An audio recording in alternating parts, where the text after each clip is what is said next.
विश्वानदेव सवितर्देवतान् परासु यद्भद्रं तन्नयासु। ओम भद्रं कर्णेभिः शृणुयाम देवा भद्रं पश्येमाक्षभिर्यजत्राः श्रीरङ्गैस्तुष्टुभाषस्तनुभिः विषेमहि देवहितं यदायुः। ओम वेद प्रेमियों सुधी श्रोताओं, संप्रति हम सब ऋग्वेद के 8वें मंडल के 27वें सूक्त के 12वें मंत्र की व्याख्या में प्रवेश करने जा रहे हैं। मंत्र ऋषि मनु वैवस्वत देवता विश्व देवा और शीर्षक है कर्म प्रेरक सविता देव। अब संबंधित मंत्र का सर्वप्रथम सस्वर पाठ हो जाए।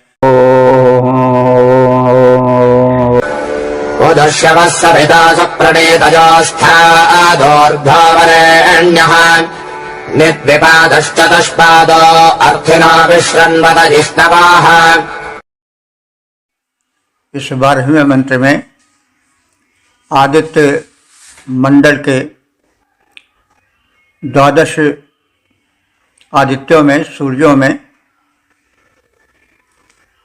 सविता देवता या सविता आदित्य के जो एक रूप हैं, सूर्य के जो एक रूप हैं, उनकी प्रार्थना है। वे प्रेरक हैं। सविता सूर्य का प्रारंभिक उदय होने वाला रूप है और इसका बड़ा महत्व है वैज्ञानिक दृष्टिकोण से भी। सूर्य का प्रातःकालीन वह रूप जिसमें किरणें नहीं फूटी रहती हैं, केवल बिंब दिखाई पड़ता है, अंधकार छट गया होता है, वही सविता का रूप है। सविता पर त्राटक करने से सिद्धि प्राप्त होती है और सविता देवता कर्म के प्रेरक हैं। कर्म क्षेत्र सविता के उदय के पूर्व शिथिल रहता है और सविता के उदय के साथ ही साथ वे उदय नहीं होते हैं तो भी अंधकार छट गया होता है। वह ब्राह्म मुहूर्त सब सविता देवता का ही प्रारूप है, उन्हीं के देन है। तो सविता कर्म क्षेत्र के प्रेरक हैं और तमाम रोग दोष के हर्ता हैं, मन में एकाग्रता लाने वाले हैं, परम पूज्य हैं। और सविता से यह भी आभास होता है, एक संदेश मिलता है विशेष कि आगे बढ़ो, उठते ही जाओ। सविता का वह बिंब अनवरत तेज को प्राप्त करना जाता है और आकाश वृक्ष पर चढ़ता जाता है। यह उसका प्रेरक प्रारूप है। इसीलिए सूर्य के सविता रूप की विशेष उपासना है वेद मंत्र में। उदित होते हुए सूर्य की ही उपासना होती है, जल उसी को प्रथम चढ़ाया जाता है। अस्त होते हुए सूर्य की स्तुति नहीं होती है, यद्यपि दोनों दिखाई एक ही तरह से पड़ते हैं। तो जो सूर्य का प्रारंभिक रूप है उदयकालीन, वह प्रेरक है और पूज्य है। गायत्री मंत्र जो है सविता देवता पर ही है, जिसका बड़ा महत्व है वेद में। उसको लोग गायत्री मंत्र कहते हैं, लेकिन गायत्री तो एक छंद है जिसमें 22 से लेकर के 25 मात्राएं होती हैं। वह सविता की ही प्रार्थना है उसमें और सविता महत्वपूर्ण देवता है। तो ये सूर्य का प्रारंभिक रूप है जो निरंतर प्रकाशमान होता हुआ ऊर्ध्वगामी होता है। उन्हीं की प्रार्थना पर सूर्य के उसी प्रेरक रूप सविता के प्रार्थना पर यह मंत्र आधारित है। सुप्रणीतया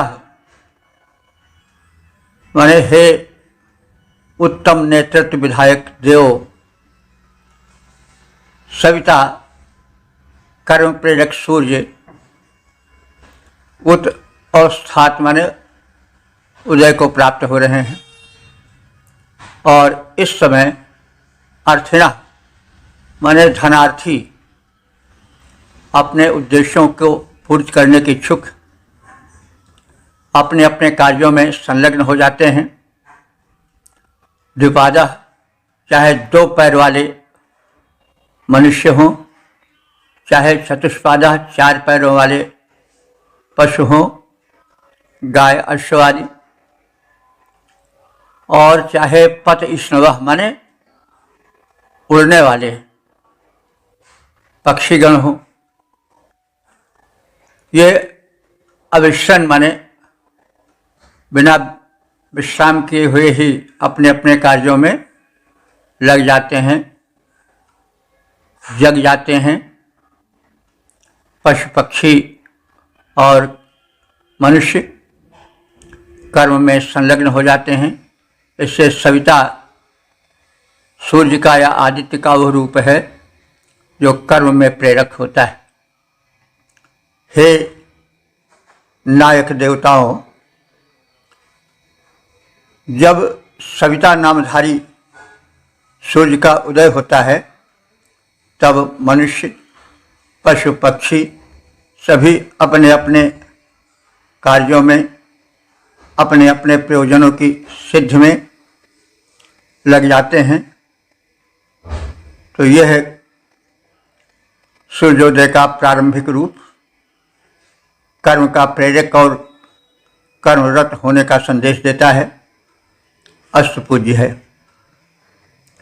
हे सबके नायक देववृंद, जब सूर्योदय हो जाता है जागृत हो उठता जीव जगत, जब तीव्र तिमिर खो जाता है, जब तीव्र तिमिर खो जाता है, मानव खग मृग अर्थार्थी बन निज कर्म क्षेत्र में आते हैं। अपने निर्धारित कर्मों के करने में वे जुट जाते हैं।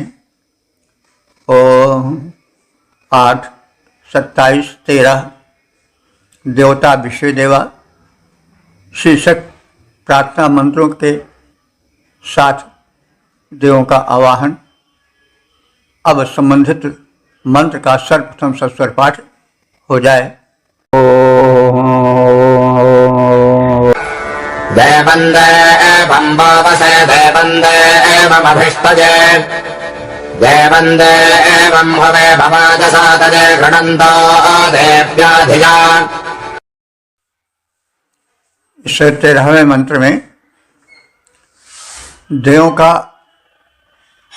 रक्षक रूप में बुलाए जाने हेतु प्रार्थना है। देव्याधिया, देव्या माने दिव्य, धिया माने स्तुति, गृणतः माने करते हुए। तो दिव्य स्तुति को मंत्रों के माध्यम से करते हुए हम सब उपासक देवम देवम, देव देव को माने प्रत्येक देव को अवश्य माने रक्षा के लिए हुए एवं माने बुलाते हैं, आवाहित करते हैं। ये देवता इसमें विश्व देवा हैं। विश्व देवा का अर्थ था संपूर्ण देवमंडल। तो देवम देव माने प्रत्येक देव को तो बुलाते हैं। किस लिए बुलाते हैं? अवश्य रक्षा के लिए। देवम देवम अभिष्टय, और देवम देव माने प्रत्येक देव को, अभिष्टय माने अभीष्ट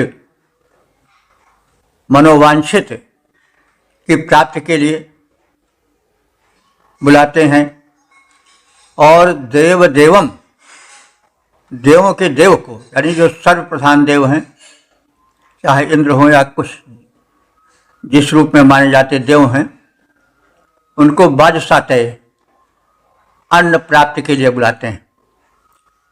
यह संदेश देता है कि अन्न प्राप्ति के लिए बुलाते, इसका मतलब हुआ उस समय अन्न बहुत ही महत्वपूर्ण था। उस समय आज की तरह कोई सिक्का या नोट का प्रचलन नहीं था कि बैंक बैलेंस रहे या घर में एकत्र रहे, संचित रहे तो फिर उससे तो सब चीज़ आ जाएगी। तो ऐसा सभ्यता के प्रारंभ काल में नहीं था। वेदों में भी किसी सिक्के का वर्णन नहीं आता है। निष्क का कथन आता है, तो निष्क एक गले में पहने जाने वाली माला थी जो गोल गोल रहती थी, और जैसे आजकल हवेल होती है और उसे धारण किया जाता है कंठ में, कुछ इसी प्रकार कि वह माला रूप जाना जा सकता है। हालांकि कुछ लोग कहते हैं कि निष्क का मतलब हुआ कि सिक्का, मतभेद है, लेकिन वर्णन से अध्ययन करने से पता चलता है कि वो हवेल के रूप में ही निष्क माना जाना अधिक समीचीन है। तो अन्न उस समय का प्रधान धन था। बहुत समय तक हम सब छोटे थे तब तक अधिक आदान प्रदान अन्नों से होता था। ग्रामीण सभ्यता थी, लोग देहातों में आते थे किसी कस्बे से कुछ बेचने के लिए, साग सब्जी फल फूल, तो अन्नों से ही उसका बदलाव होता था। बार्टर सिस्टम थी, विनिमय प्रथा। तो उस समय तो अन्न का और महत्व था, और गोधन आदि का महत्व था। गायों के द्वारा, घोड़ों के द्वारा और अन्न के द्वारा वस्तुओं की खरीद फरोख्त होती थी, क्रय विक्रय होता था। तो इसलिए अन्न की प्राप्ति का बड़ा महत्व था, और इसीलिए बाज सातय, बाज माने अन्न होता है, सातय माने प्राप्ति के लिए। तो सभ्यता का रूप तो दिखाई पड़ता है किसी भी वर्णन में। तो कृषि प्रधान देश था, तब छोटे छोटे राज्य थे और शासन बदलता रहता था, युद्ध होते रहते थे। तो ऐसी स्थिति में सिक्के का बनना और बदलना उतना संभव भी नहीं था। तो अब हम आप पीछे पढ़ चुके हैं कि 10 राज्य युद्ध हुआ था। तो 10 राज्य युद्ध में 10 राजे मिले थे, उनके बीच युद्ध हुआ था। वो सिंध और पंजाब देश के भीतर ही वो राज्य रास्तें थीं। तो उससे प्रतीत होता है कि राज्य छोटे छोटे थे प्रारंभ में। तो इस स्थिति में सार्वभौम मान्यता प्राप्त सिक्के का कोई प्रचलन नहीं था। अन्न के माध्यम से और गाय और घोड़े के माध्यम से क्रय विक्रय खरीद फरोख्त होता था। तो इसलिए अन्न का, गोधन आदि का विशेष महत्व ऋग्वेद काल में था, और धन के रूप में, भौतिक धन के रूप में उसी की कामना की जाती थी। तो हम देवाधिदेव अथवा प्रत्येक देव को रक्षार्थ, अभीष्ट प्राप्ति के निमित्त तथा अन्न प्राप्ति हेतु दिव्य स्तुति मंत्रों द्वारा बुलाते हैं। जो हैं देवों के देव और तेजस्वी परम कहते हैं, उनको रक्षा धन अन्न हेतु स्तुति से यहाँ बुलाते हैं। ओ 8 27, 14 देवता विषय देवा शीर्षक धनेश्वर्य प्रदान हेतु प्रार्थना। अब संबंधित मंत्र का सर्वप्रथम सस्वर पाठ हो जाए। देवासाहिष्मामनवे समञ्जभो विश्वे साकं सरातजः तेनो अद्यते अपरन्तु चेतसा भवन्तु परिभाविताः। इस 14वें मंत्र में देव शक्तियों से संपन्नता हेतु प्रार्थना है। वे धन धान्य प्रदान करें, ऐसी याचना है। तो ये देव शक्तियाँ कैसी हैं, पहले उनकी विशेषता बताई जा रही है कि समन्वय, मनु कहते हैं क्रोध को, समन्वय माने क्रोध वाली हैं। तो इससे नहीं समझना चाहिए कि देवता बड़े क्रोधी थे, क्षमाशील थे, लेकिन कहीं क्रोध करना आवश्यक है। जैसे संग्राम है तो युद्ध हो रहा है और युद्ध में जब तक क्रोध नहीं आवेगा तब तक बल का संचार नहीं होगा। कारण यह है कि क्रोध आने पर रक्त में जो ग्लूकोज अंश होता है, शक्ति पैदा करने वाला, वो ऑक्सीजन ज़्यादा पा करके उत्तेजित होता है, क्योंकि क्रोध में सांसें तेज चलने लगती हैं। तो सांसें तेज चलने का मतलब हुआ कि ऑक्सीजन का अधिक जाना। ऑक्सीजन ज्वलनशील तत्व है, तो रक्त में जो ऊर्जा है वो ऑक्सीजन के माध्यम से जल उठती है और शरीर में बल अधिक आता है। वही बलाधिक्य का लाने वाला क्रोध है। तो यूँ तो क्रोध वर्जित है, एक विकार है, लेकिन युद्धादि में जहाँ दुष्टों और शत्रुओं का सामना हो वहाँ क्रोध आवश्यक है।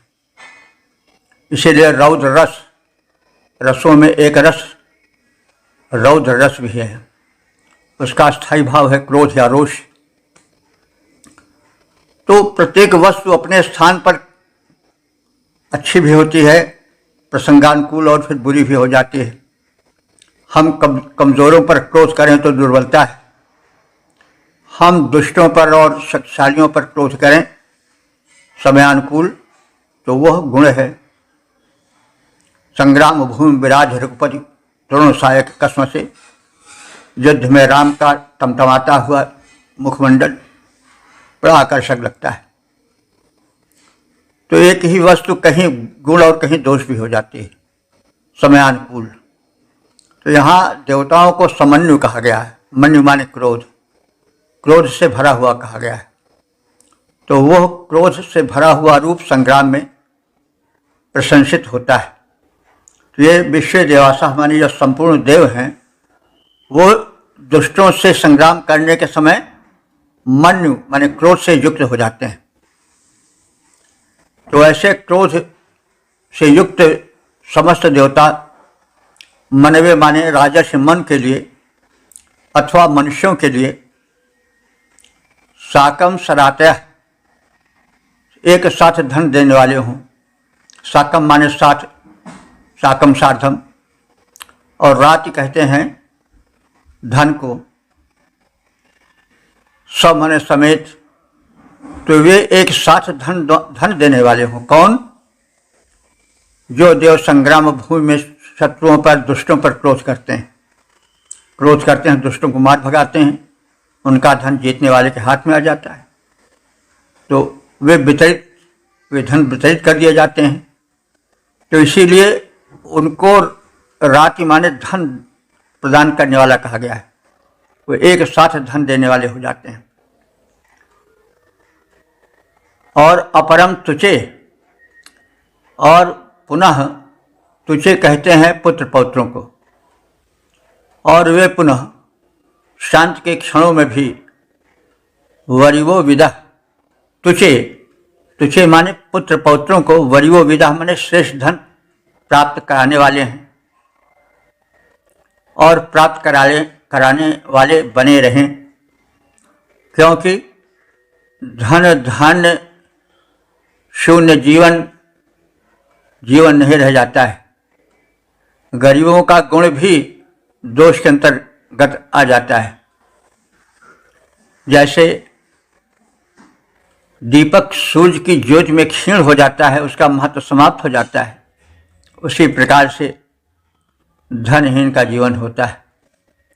वरम वनम सिंह गजेंद्र सेवितम न बंधु मध्य धनहीन जीवनम। सिंह व्याघ्र हाथियों से हिंसकों से भरे हुए वन में रहना ठीक है, लेकिन भाई बिरादरों के मध्य में लटा लामड़ा दरिद्र जीवन बिताना अच्छा नहीं है। तो भाई धन जो धन्य कर दे, लेकिन यह ध्यान रखना चाहिए कि धन जो है धन्य वही है जो कि छल कपट से न कमाया गया हो, परिश्रम से और पुण्य कर्मों के साथ कमाया जाए। हमेशा ख्याल रखना चाहिए, जो लोग कुकर्म से धन कमाते हैं वे प्रशंसित नहीं है, वे धिक्कार करने योग्य हैं।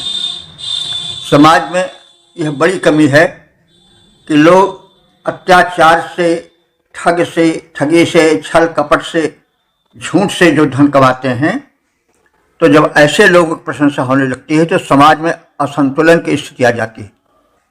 फिर देखा देखी पुण्य और देखा देखी पाप, तो सब देखा देखी तो होता है समाज में, यह कर रहे हैं वो कर रहे हैं, तो फिर चार आदमी प्रशंसा किए तो फिर ठीक है, हम भी वैसा क्यों नहीं करें। तो इसलिए जो वेद में धन के लिए याचना है वो बहुत है, लेकिन धन वो हो जो धन्य करे समाज को और अपने को भी। सात्विक धन से समझना चाहिए। तो वेदों में धन की बड़ी चर्चा है। धन के अंतर्गत जैसा हम अभी कह चुके हैं, उस समय सिक्के का प्रचलन नहीं था। गोधन, गल और बाज धन की विशेष चर्चा थी। अन्न भी धन के अंतर्गत माना जाता था। तो वे सब श्रेष्ठ उपायों से प्राप्त हों। जब हम दुष्टों को जीत कर पाते हैं धन, तो वह भी श्रेष्ठ ही धन है और वो धन वितरित होना चाहिए। तो इस प्रकार से जो धन्य बनावे वो धन है, लेकिन धन सात्विक रूप से प्राप्त होना चाहिए। यह ऋषियों का संदेश है। शत्रुओं पर क्रोध करने वाले, हे समस्त देवों, मुझे मनु अथवा समस्त मनुष्यों के साथ मिलकर ऐश्वर्य प्रदान करो। हम दीनहीन अर्थहीन नर हैं। हम विविध प्रकार के धनों से, विद्या धन, स्वास्थ्य धन, बुद्धि धन, बल, यानी जितने प्रकार के धन हैं सबसे युक्त हों, और हमारे पुत्र पौत्रादिक भी धन से युक्त हों, और उन्हें आप धन प्रदान करते रहें। क्योंकि बिना दैवी शक्ति की, बिना भगवान की कृपा के सात्विक धन नहीं हो पाता है। तो हे समस्त देवों, तुम अरि पर क्रोध किया करते हो। हे समर्थ देवों, तुम अरि पर क्रोध किया करते हो। सबको हो करके प्रसन्न संपत्ति दिया करते हो। संपूर्ण मानवों को मिलकर ऐश्वर्य प्रदान करो। देवों, हम सबकी संतानों को धनवान करो। ओ 8, 27, 15 देवता विषय देवा, शीर्षक देवोपासक देवतुल्य हो जाते हैं। अब संबंधित मंत्र का सर्वप्रथम सस्वर पाठ हो जाए। प्रवशंसाम्यद्रः संस्थ उपस्तुतीनाम् नदन्धार्तरवरुणमित्रमर्त्यञ्जोधाभ्यो विधतान्। इस 15वें मंत्र में यह कथित है कि उपासक को चाहिए कि वह उपास्य देव के तेज को मानसिक अवतारणा द्वारा स्वयं में भरे, यानी इष्ट देव का ध्यान करे और ध्यान में यह लाए उस देव विशेष का तेज हम में अवतरित हो रहा है। संक्रमित हो रहा है। तो उपासना द्वारा उपासक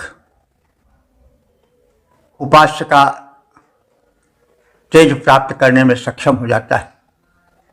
तो उपासना का महत्व है, लेकिन उपासना ऐसी होनी चाहिए कि उपास्य के तेज का ध्यान करते हुए उसी में रम जाए, तो उसका तेज संक्रमित होता जाएगा उपासक में।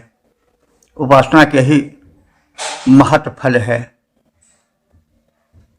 और उसी के संदर्भ में कहा जा रहा है, अद्रोह, हे द्रोह न करने वाले देव, उपस्तुति नाम संस्थे।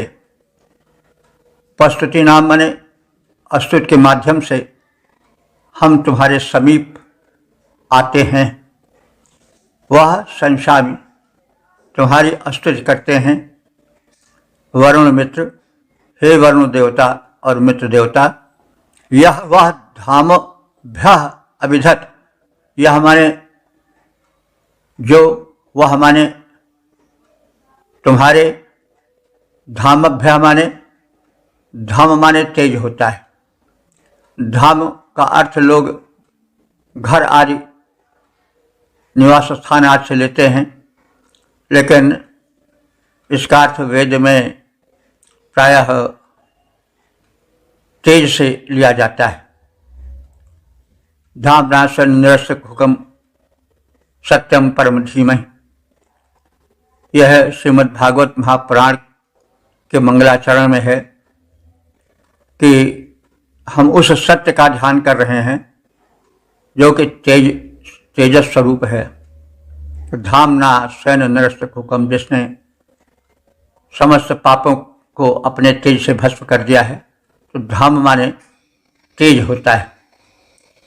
तो यह माने जो, वह माने तुम्हारे जैसा तेज प्राप्त कर लेता है, वो तेजस्वी हो जाता है। तम मर्त्यम, धूर्ति, उस मनुष्य को कोई धूर्ति माने नष्ट नहीं कर सकता है। यानी ध्यान के माध्यम से जो तुम्हारा तेज धारण करता है, वह इतना बलिष्ठ हो जाता है, शक्ति संपन्न हो जाता है कि कोई भी मनुष्य उसको मार नहीं सकता है। तो देवों के तेजोबल को धारण करने की ध्यान के माध्यम से शिक्षा दी गई है। तो द्रोह न करने वाले हे सौम्य देवों, इस स्तुति स्थल यज्ञ भूमि पर मैं तुम सबकी स्तुति करता हूँ। हे वरुण और मित्र देवों, जो मनुष्य, जो उपासक तुम जैसी तेजस्विता धारण करना चाहते हैं, वे तुम्हारा ध्यान करें, और तुम्हारे ध्यान से कोई ऐसा शक्तिमान नहीं है जो तुम्हें, यानी तुम्हारे उपासकों को विनष्ट कर सके।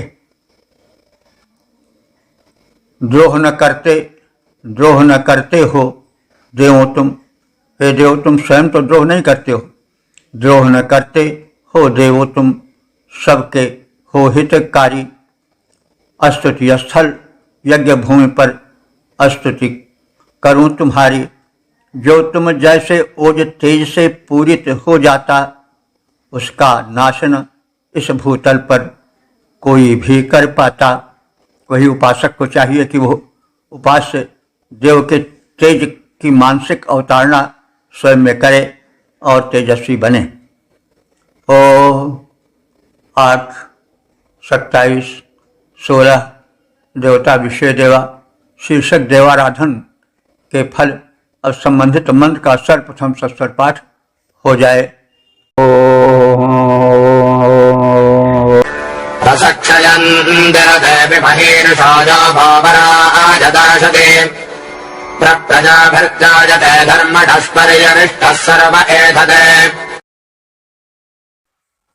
इस 16वें मंत्र में देवों की आराधना करने के फल का कथन है। यह माने जो मनुष्य, वराय माने श्रेष्ठता प्राप्त करने के लिए, वह माने तुम सब देवों की, दाद्यति माने आहुति देता है, यानी तुम्हारे लिए आहुति देता है। जो मनुष्य श्रेष्ठता माने उत्तमता, उच्च स्थान प्राप्त करने के लिए तुम सब देवों को दाद्यत माने देता है। क्या देता है? आहुति देता है, यानी तुम्हारी उपासना करता है आहुति के यज्ञ के माध्यम से। सह मही ईशः, सह माने ऐसा आराधक, ऐसा उपासक, ऐसा यज्ञ करता। मही माने महान, ईशः माने अन्न को, यानी पोषक, महान पुष्ट युक्त अन्न को वह साधक या उपासक प्राप्त करता है। और क्षयम विचरते, क्षयम, क्षयम माने घर। तो घर, क्षय शब्द तो आजकल जो प्रचलित है, तुम्हारा क्षय हो जाए, उसको क्षय रोग हो गया, तो वो तो इस अर्थ में नहीं प्रयुक्त है। यहाँ क्षय घर के अर्थ में प्रयुक्त है। तो इसकी व्युत्पत्ति इस प्रकार से हो सकती है कि क्षयन्ति निवसन्ति अत्र इति क्षयम गृहम। तो यहाँ क्षी धातु है, तो क्षयम वितरते माने घर को समृद्ध बनाता है, समृद्धि का वितरण करता है। तो क्षय को जान लें, इसकी व्युत्पत्ति क्षयन्ति निवसन्ति अत्र इति क्षयम गृहम। तो क्षयम विचरते, वह उपासक अपने घर को उपासना माध्यम से समृद्ध बनाता है। सह धर्मणः परिः, वह उत्तम धर्म से युक्त हो जाता है। धर्म धारयति धर्मः, धृते धारयते वायु धर्मः। धर्म ही मनुष्य को धारण करता है। जब धर्म शून्य हो गया मनुष्य, तो फिर वह रह नहीं सकता है दुनिया में। धर्म का मतलब पूजा पद्धति नहीं हुई, धर्म का मतलब समग्र कर्तव्य से है। लोग कहते हैं क्या तुम्हारा यही धर्म है? अपने धर्म का पालन करो। यानी जो बुद्धिजीवी हैं, बुद्धि को प्रखर करेंगे तब वे रह सकेंगे। जो आयुष जीवी हैं, क्षत्रिय हैं, वे जब युद्ध कला में निपुण रहेंगे तभी अपना अस्तित्व बचा सकेंगे। जो वैश्य हैं, वे अपने वैश्य कर्म द्वारा व्यापार माध्यम से अपने को पुष्ट बनावेंगे तभी वे अपना अस्तित्व बचा सकेंगे। उसी तरह से शूद्र आदि जो हैं, अपने जो सफाई कर्म में, समाज में स्वच्छता लाने में लगे रहेंगे तभी वे प्रशंसा पा सकेंगे। तो इस तरह से श्रेणियों के हिसाब से बौद्धिक स्तर और कर्म के आधार पर ऋग्वेद में जो है वह समाज का वर्गीकरण किया गया था। यह बात अलग है कि लोग बाद में कुछ ना समझे के कारण, कुछ अन्य कारणों से समाज को में जाति प्रथा ला दिए। ऋग्वेद में कहीं जाति का उल्लेख नहीं है जिस रूप में हम समझते हैं जाति को। वहाँ कोई ब्राह्मण जाति नहीं है, ब्राह्मण बुद्धिजीवी वर्ग है। उसी प्रकार से क्षत्रिय कोई जाति नहीं है, एक वर्ग है जो समाज के संरक्षण में लगा रहता है, आसुरी शक्तियों को अथवा शत्रुओं की शक्तियों को क्षीण करता है। क्षता त्रायते क्षत्र, जो समाज को नाश से, शत्रुओं के नाश से बचावे, आक्रमण से बचावे। इसी तरह वैश्य विश्व होता है। विश्व माने वो यानी प्रवेश करना। तो जो व्यापारी होता है एक राज्य से दूसरे राज्य में प्रवेश करता है, इसलिए वो वैश्य है। आजकल पूंजी वर्ग या व्यापारी वर्ग को लिया जाता है। तो एक वर्ग है, जाति नहीं है कोई। बाद में तो उपजातियाँ लोहार, कुम्हार, सब क्या क्या मुराव सब वर्ग बट गए। तो ये बात की देन है, वेदों की देन नहीं है। तो इसके पीछे एक बड़ा इतिहास है, कैसे हुआ, क्यों हुआ। तो कहने के तात्पर्य यहाँ जो है वो यह है कि जो अपने में दक्षता प्राप्त करने के लिए आहुति देता है, देवों की उपासना करता है, वह महिषा महान पोषक अन्नों से युक्त होता है और क्षयम विचरते अपने घर को समृद्ध बनाता है। सह धर्मणः परिः, वह उत्तम धर्म से युक्त होकर, कर्तव्य पालन से युक्त होकर, प्रजा भी प्रजायते, प्रजाओं के कारण वृद्धि को प्राप्त होता है। प्रजा भी प्रजायते, प्रजाओं के कारण माने संतानों के कारण या संतानों के होने से वृद्धि को प्राप्त करता है। उसकी संतानें भी श्रेष्ठ होती हैं और उससे उसकी कुल परंपरा का वर्धन होता है, वृद्धि होती है। अरिष्ट, वह अहिंसित हो जाता है। अरिष्ट कहते हैं जो कष्ट न पहुँचावे, जो शरीर सुख पहुँचावे, दुख के कारणों को नष्ट करे, वह अरिष्ट है। द्राक्षारिष्ट वगैरह आयुर्वेद में प्रयोग होते हैं, इसलिए कि वे नुकसान नहीं करते हैं, वे अहिंसित रखते हैं सेवन करने वाले को और रोग शोक से बचाते हैं, इसलिए वो अरिष्ट कहलाते हैं। अरिष्ट और अनिष्ट दो शब्द हैं। तो अरिष्ट माने अहिंसित, किसी प्रकार का जो कष्ट न दे और कष्ट का निवारण करे, वो अरिष्ट है। तो वो हो साधक अरिष्ट अहिंसित होकर सर्व ऐधते, हर तरह से वृद्धि प्राप्त करता है। हे देव, जो व्यक्ति श्रेष्ठ बनने के लिए तुम्हें हवि करे प्रदान, तो हे देव, जो व्यक्ति श्रेष्ठ बनने के लिए तुम्हें हवि प्रदान करता है, उसका घर पुष्ट पोषक अन्नों से भर जाता है। इसके अतिरिक्त धर्माचरण युक्त वह उत्तम संतानों से संपन्न होता है, क्योंकि 12 पुत्र पिता के धर्म। यदि पुत्र दुराचारी होगा, यदि पिता दुराचारी होगा तो पुत्र का संवर्धन नहीं होगा। अब दुराचार कई प्रकार के होते हैं, उसके व्याख्या में समय लगेगा। दुराचार का अर्थ यही नहीं हुआ कि चोरी चमारी इतने नहीं हुआ, बल्कि कर्तव्य जो है उस कर्तव्य से जब च्युत हो जाता है व्यक्ति, तो वह अधर्मी हो जाता है। कर्तव्य का जो क्षेत्र है वो बड़ा विशाल है, बड़ा सूक्ष्म भी है। तो तमाम ऐसे आचरण हो जाते हैं जिनको हम अधर्म मानते ही नहीं, उससे पुत्र के विकास में बाधा पड़ सकती है और वह एक दंड ही है। तो कहने का मतलब, इसीलिए तो कहा गया है कि धर्मशास्त्रों का अध्ययन करना चाहिए, वेद शास्त्र का अध्ययन करना चाहिए, क्योंकि वो धर्म की परिभाषा बताते हैं। धर्म तो बड़ा गूढ़ होता है, कहाँ धर्म है कहाँ अधर्म है, इसको समझना ही बड़ा कठिन हो जाता है। तो इसके लिए शास्त्र अध्ययन, गुरुजनों की सेवा, उनके सदुपदेश का श्रवण आदि जो है आवश्यक होता है। नहीं तो मनुष्य भेद ही नहीं कर पाता है कि क्या धर्म है क्या अधर्म है। तो जब कार्य हो गया तो वो तो फल अपना देगा ही।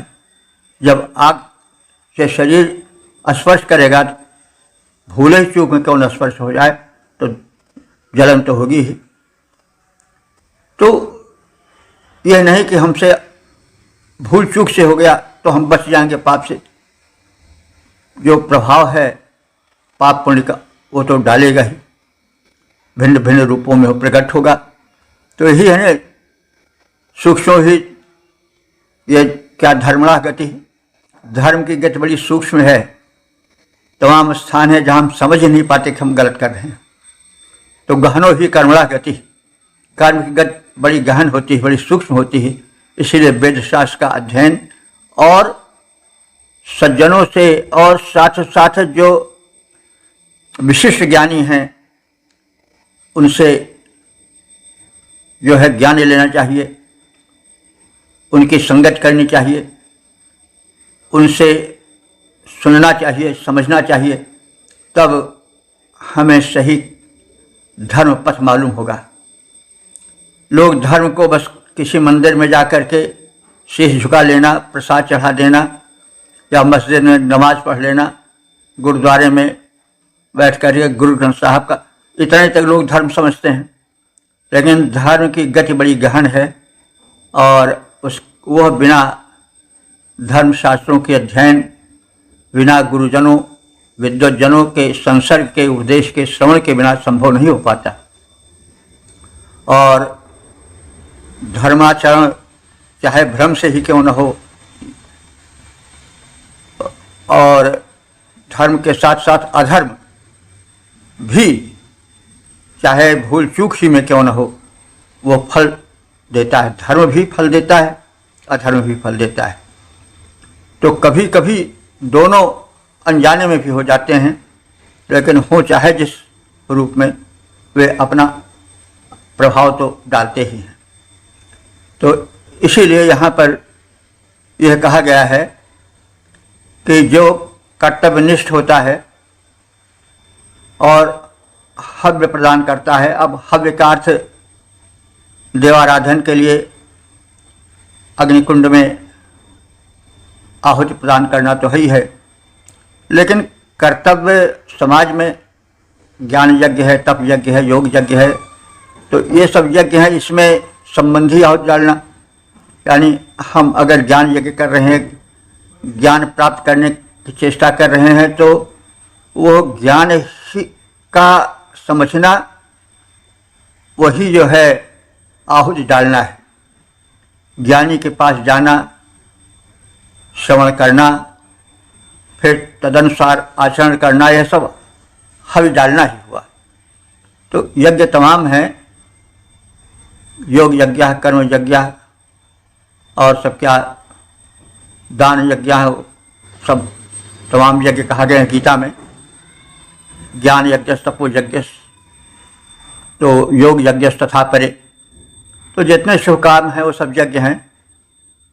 तो इसलिए यज्ञीय जीवन बिताना चाहिए और धर्म की सूक्ष्म गति से परिचित होना चाहिए कि गहना कर्मणो गति, कर्म की गति बड़ी गहन है, बड़ी सूक्ष्म है।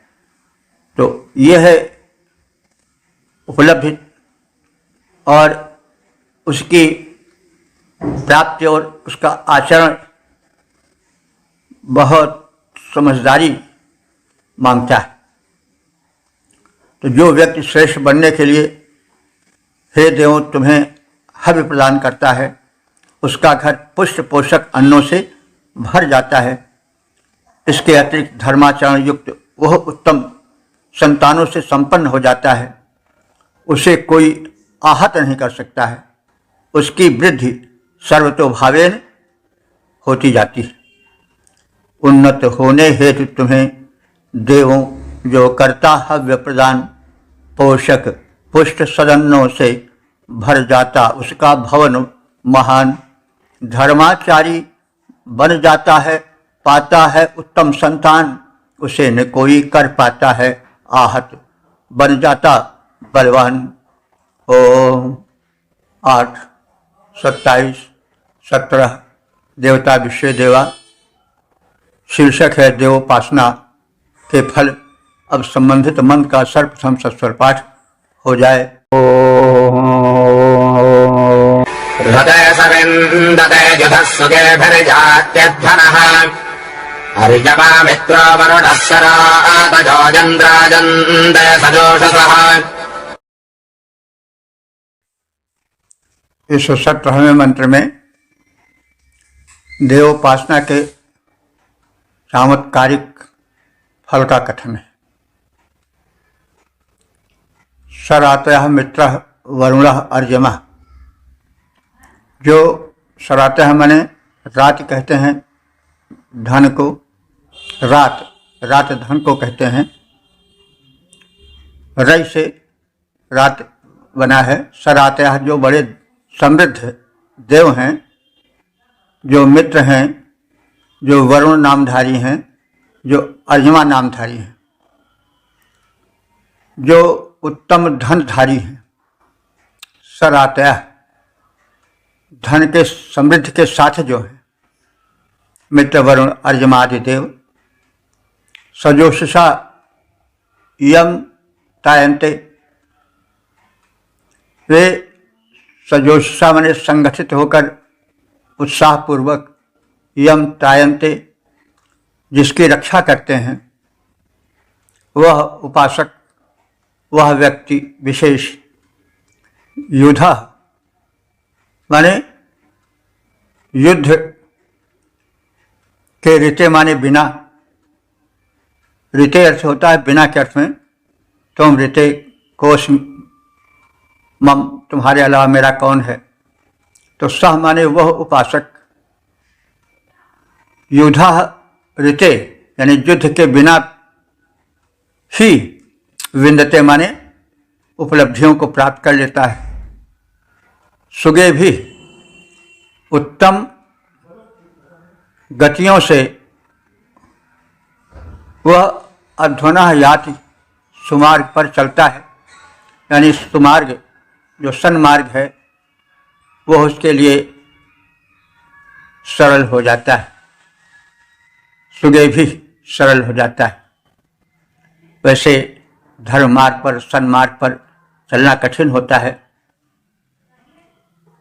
लेकिन जब कथित देवों की कृपा प्राप्त हो जाती है तो कठिन मार्ग भी सुलभ हो जाता है, सुगम हो जाता है। तो इस प्रकार से जो मित्र वरुण अर्जुमा देव हैं वे उत्तम दानी हैं। यदि उनकी उपासना की जाए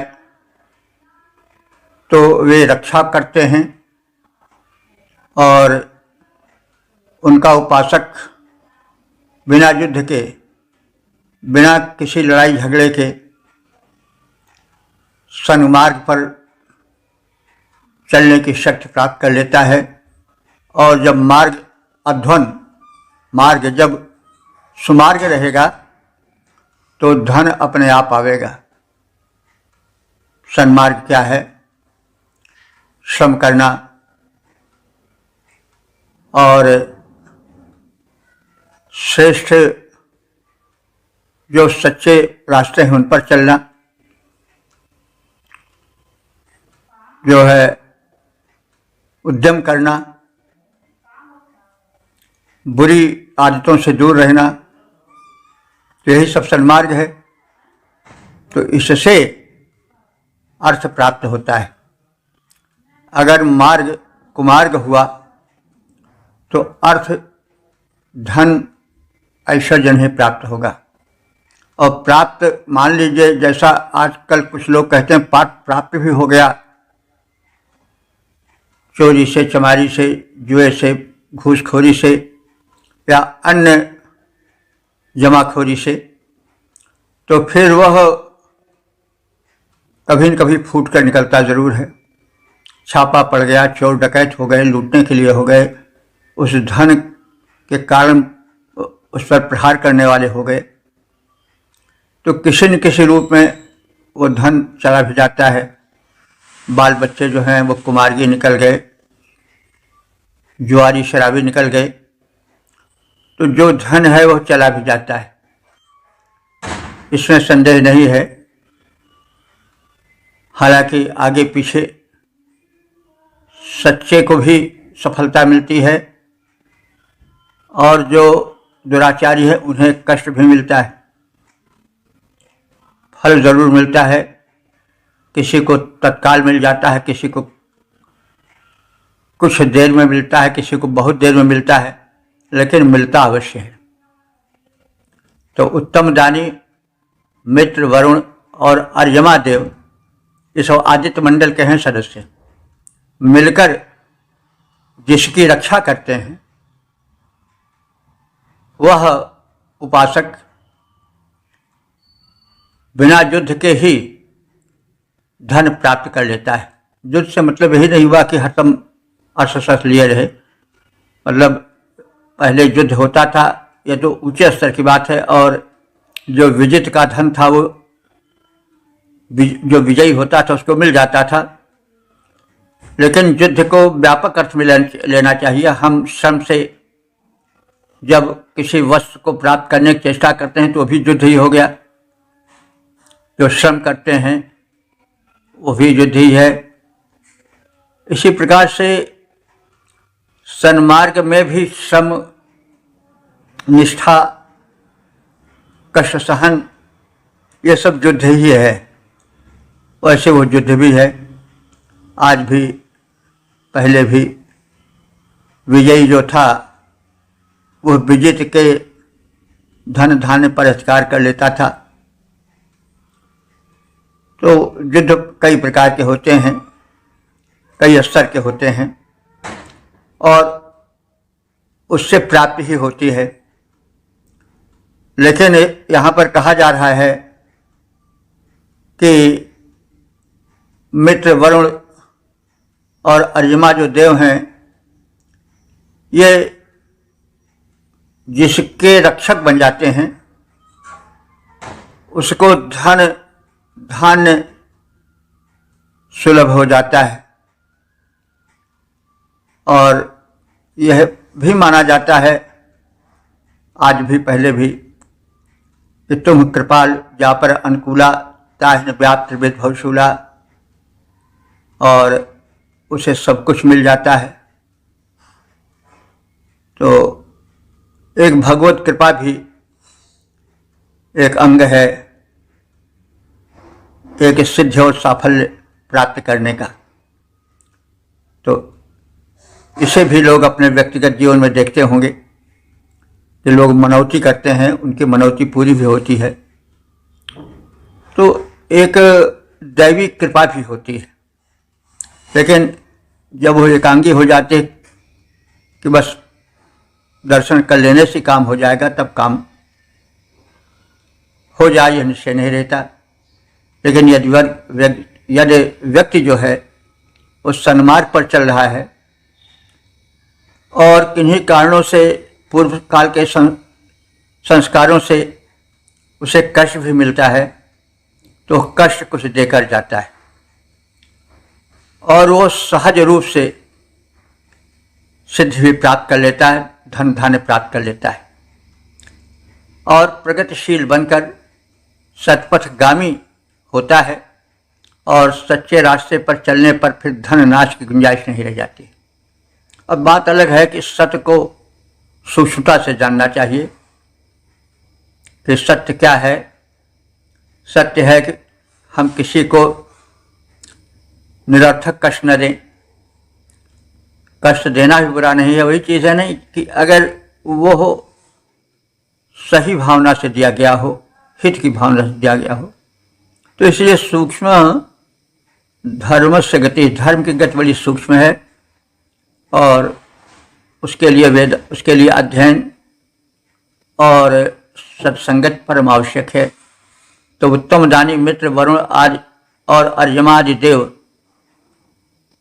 जिस पर मिलकर कृपा करते हैं उसकी रक्षा होती है, होकर ही रहेगी। वह युद्ध के बिना भी धन प्राप्त कर लेता है। वह प्रगतिशील बनकर, प्रगतिशील से तात्पर्य हुआ कि उद्यमी बनकर सतपथगामी होता है और उसका जीवन धनैश्वर्य संपन्न होता है। दानी मित्रावरुण अर्यमा जिनकी रक्षा में लग जाते, जो जन बिना युद्ध धन पाते, वे जन बिना युद्ध धन पाते। दुख दारिद्र दूर भग जाते, प्रगति पंथ पर चरण बढ़ाते।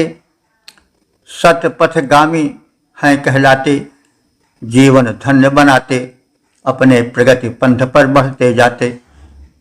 8, 27, 18 देवता विषय देवा शीर्षक शत्रुनाश हेतु प्रार्थना। अब संबंधित मंत्र का सर्वप्रथम सस्वर पाठ हो जाए। अद्रेजिदस्मै गुणधान्यञ्जनम् दुर्गेचिदासु शरणम् एषाचिदस्मादशनिः परोनुशास्त्रे धन्धे विनश्यतो। इस 18वें मंत्र में देवों से प्रार्थना की गई है कि वे ऐसी कृपा करें कि जो असंभव है वो भी संभव हो जाए और जीवन में व्यथा और बाधा दूर हो जाए, दुर्गम पथ सुगम हो जाए और वज्र जो है वो पुष्प होकर कार्य करे। शत्रुओं के अस्त्र शस्त्र हम सब पर प्रहार न बनकर टूटें तो देवा, हे देवगणों, अस्मै हम सब के लिए अग्रेचित अजय शत्रु के दुर्ग में भी या शत्रु के दुर्ग भी निअंचनम कृत, उनको प्रवेश योग्य बना दो।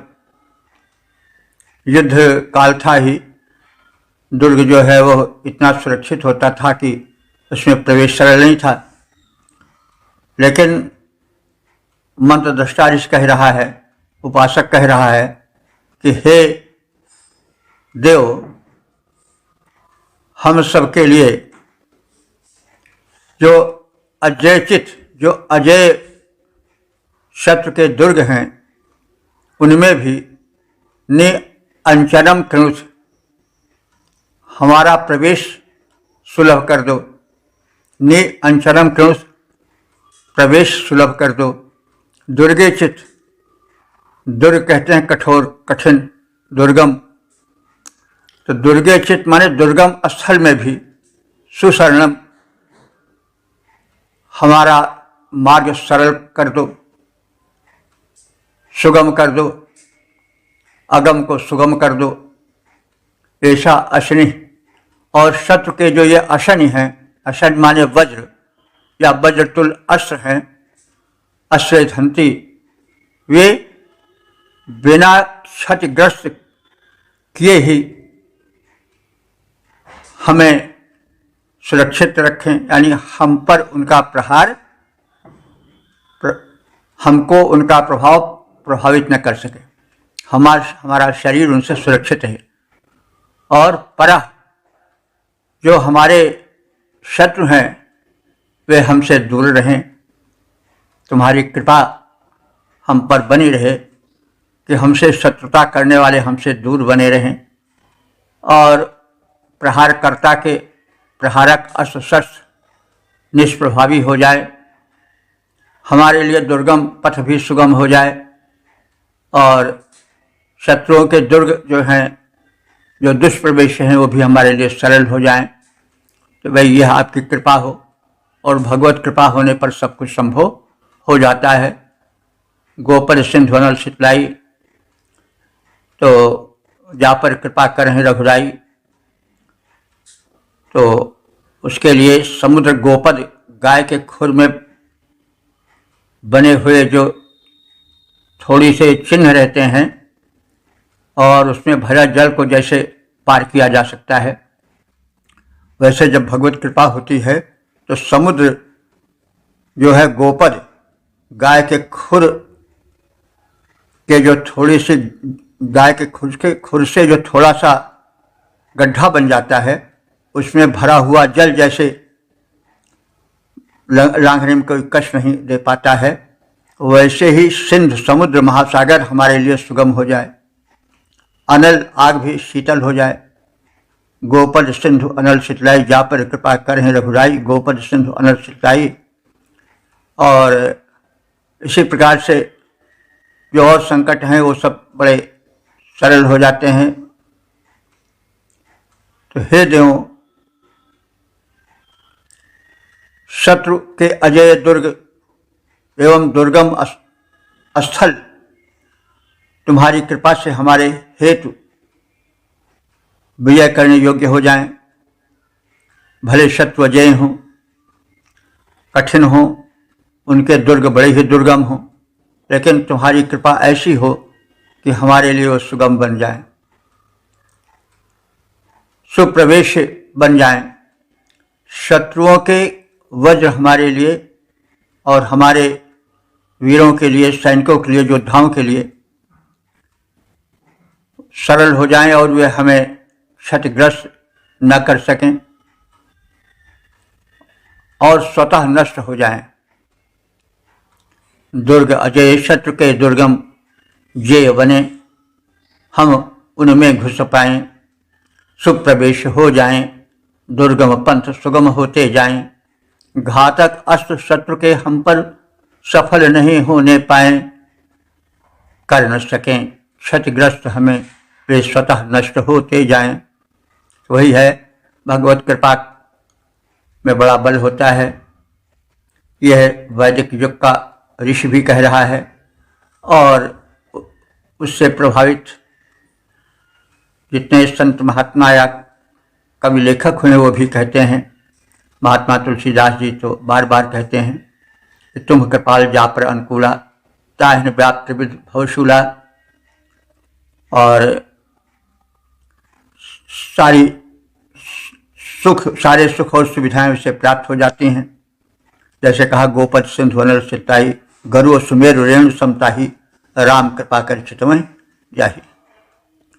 तो इस प्रकार से देव कृपा, प्रभु कृपा, राम कृपा, कृष्ण कृपा या कुछ कह लें, उसका भी अपना एक महत्व होता है और इसलिए ऐसा आचरण करना चाहिए, प्रार्थना करनी चाहिए कि हम पर देव कृपा बनी रहे।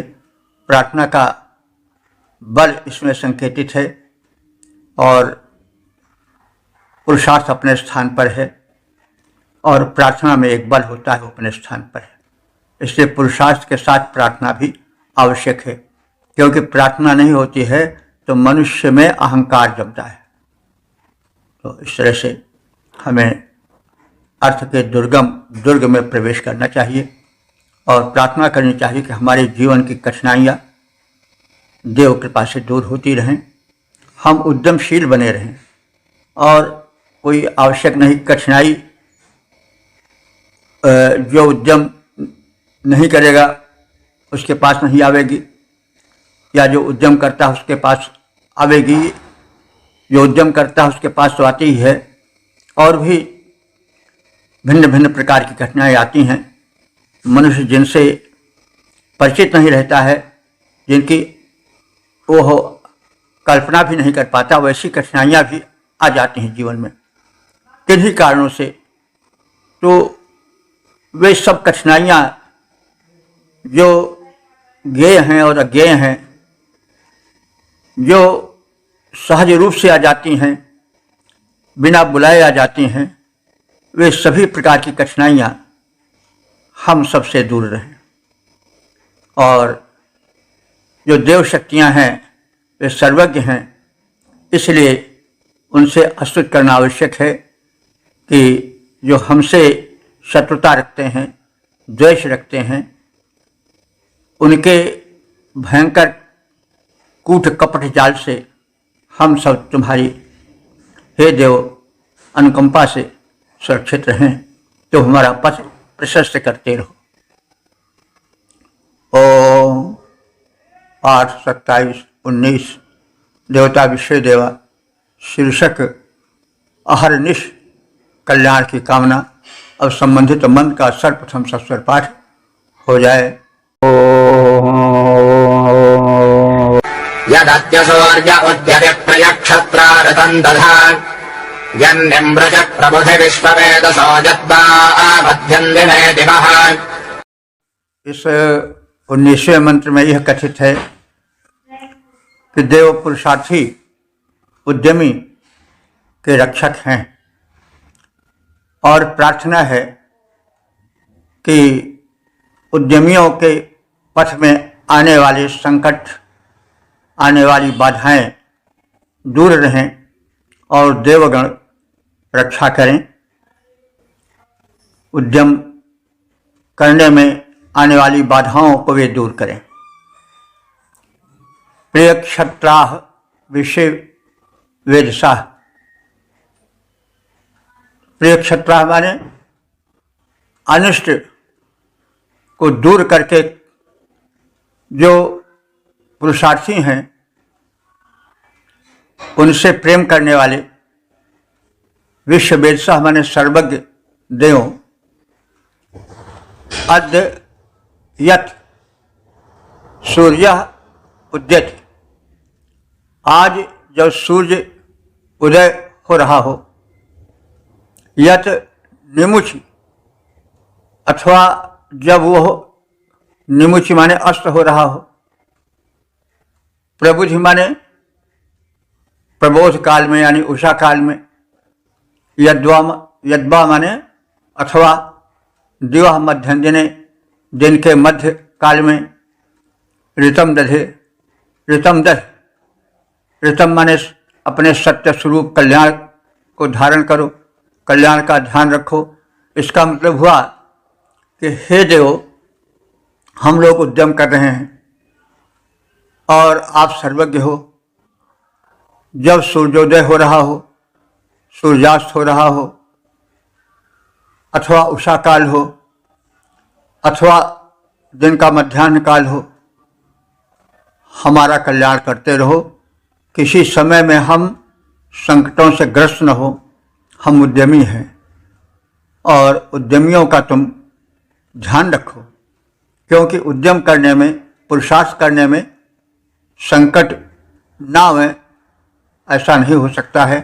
वहाँ भी संकट आ सकते हैं और चाहे संकट जिस काल में आवे उस काल में आप हमारी रक्षा करते रहो। तो ही प्रिय क्षत्राः विषय वेदसा, उद्यमी जो बल से अपनी रक्षा करना चाहते हैं, उद्यम से रक्षा करना चाहते हैं, हे सर्वज्ञ देव, तुम उनको सूर्य उद्यत, जब सूर्योदय होता हो उस काल में, यत निमुच, जब सूर्य अस्त हो रहा हो उस काल में, प्रबुझ माने जो प्रबोधन का काल, जागृत काल है, ऐसे उषा काल में, अथवा दिन के मध्याह्न काल में, दोपहर में। हे सत्यधारक देव, तुम हमारा कल्याण करो, उसका ध्यान रखो। शौर्य प्रेमी सर्वज्ञ देव, चाहे सूर्योदय काल हो, चाहे सूर्यास्त काल हो, प्रत्येक क्षण में हमारे कल्याण का ध्यान रखो। है तुम्हें शौर्य से प्रेम सदा, सर्वज्ञ सुनो हम जानते हैं, पुरुषार्थ प्रेम हम तुम सबका, हे देव गणों पहचानते हैं। है हो उषा काल या सूर्योदय, मध्याह्न या कि सूर्यास्त काल, मेरा हित चिंतन करो सदा, देवो मंगल का रखो ख्याल, देवो मंगल का रखो ख्याल। है तुम्हें शौर्य से प्रेम सदा, सर्वज्ञ सुनो हम जानते हैं, पुरुषार्थ प्रेम हम तुम सबका, हे देव गणों पहचानते हैं। हो उषा काल या सूर्योदय, मध्याह्न या कि सूर्यास्त काल, मेरा हित चिंतन करो सदा, देव मंगल का रखो ख्याल। ओम 8, 27, 20 देवता विश्वदेवा शीर्षक उत्तम आवास हेतु प्रार्थना। अब संबंधित मंत्र का सर्वप्रथम सस्वर पाठ हो जाए। यद्वा विवित्ते असुरारतं यते सर्जनयेव विदाशुषे, भजन् तद्वावसवो विश्ववेदस उपस्थेजामवध्य। इस विषय मंत्र में यह कथित है कि देव शक्तियां देवोपासकों पर सदा अनुकूल बनी रहें और प्रत्येक काल में वे उनकी रक्षा करते रहें। जो यजमान हैं, यज्ञ कर रहे हैं, शुभ कर्म कर रहे हैं, उनको उत्तम निवास स्थान मिले और वो सर्वविध सुखी और संपन्न बने। असुरा, हे प्राण शक्ति प्रद देव। देखे, असुर शब्द जो है वो एक पदवी है। अस माने प्राण होता है और राह माने राति ददाति। तो जो शक्ति प्राण प्रदान करे वो असुर है। अब यह बात है कि आजकल असुर अच्छे अर्थ में नहीं होता, हो सकता है दूसरे संस्कृत में यह जो है वो सम्मानप्रद शब्द हो, क्योंकि जब संघर्ष होता है, दो संस्कृतियों में टकराहट होती है, तो वे एक दूसरे को निंदित और अपने को श्रेष्ठ मानते हैं।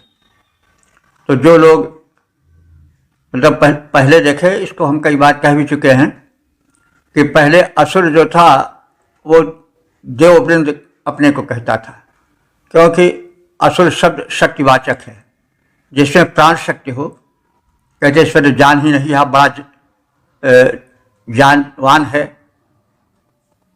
इसके यह बलवान है, ऐसा कहा जाता है। तो वेद मंत्रों में, ऋग्वेद के मंत्रों में प्रायः जो शेष देव हैं, इंद्र हैं, वरुण हैं, इनको असुर कहा गया है, क्योंकि ये शक्तिमान थे। असु माने प्राणवान। प्राणवान का मतलब हुआ कि जानदार, यानी शक्तिशाली। तो यहाँ पर देवों को असुर कहा गया है। तो असुरा, हे प्राण शक्ति प्रद देव, यद्वा अथवा ऋतम यते अभिपित्वे, तुम्हारे हेतु यज्ञ में आहुति देने वाले कि तुम कल्याण करो। दासु से जो आहुति प्रदान करता है, उस दाता को छर्दी, छर्दी माने घर, निवास स्थान, व्यय माने प्रदान करो। विश्व वेदसः वसुवा, हे सर्वज्ञ वसुदेव, विश्व वेदस कहते हैं जो सर्वज्ञ हो। तो वसुवा, ये वसुगण हैं, 8 वसु हैं, तो वसु का बहुवचन वसुवा है। 8 वसु गणो देव,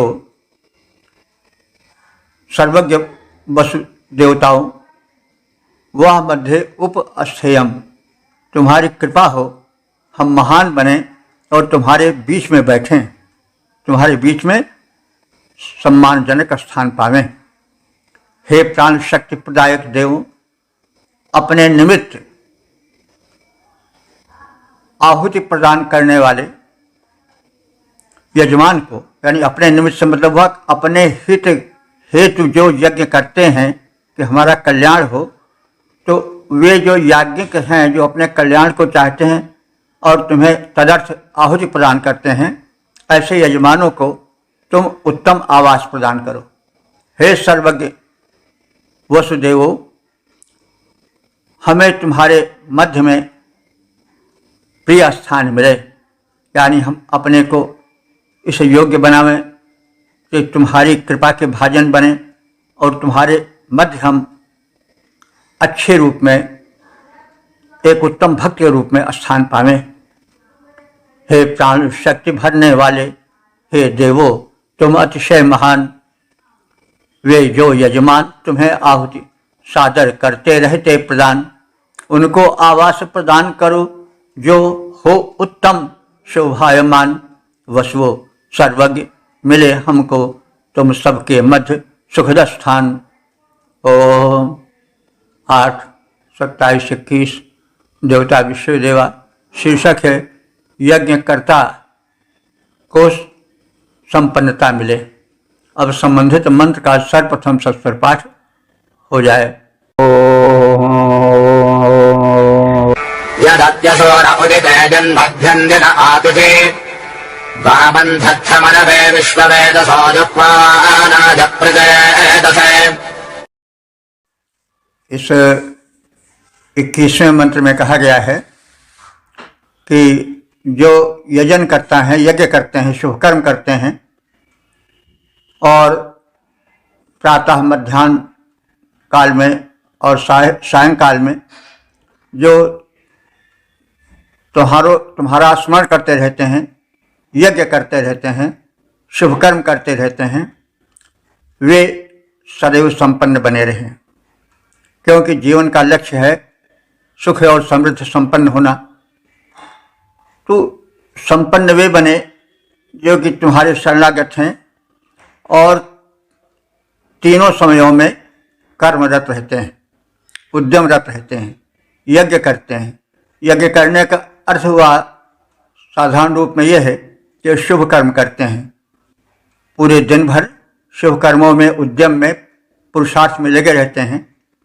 वे कहीं दुखी और दरिद्र न रहने पावें, क्योंकि यदि ऐसा नहीं होता है तो फिर शुभ कर्मों के प्रति लोगों की रुचि घटती जाती है, जो कि उचित नहीं है। विश्व वेदसा, हे सर्वज्ञ देव। सर्वज्ञ इसलिए कहा गया है कि हम एक निवेदन कर रहे हैं, लेकिन तुम तो सब कुछ जानने वाले हो।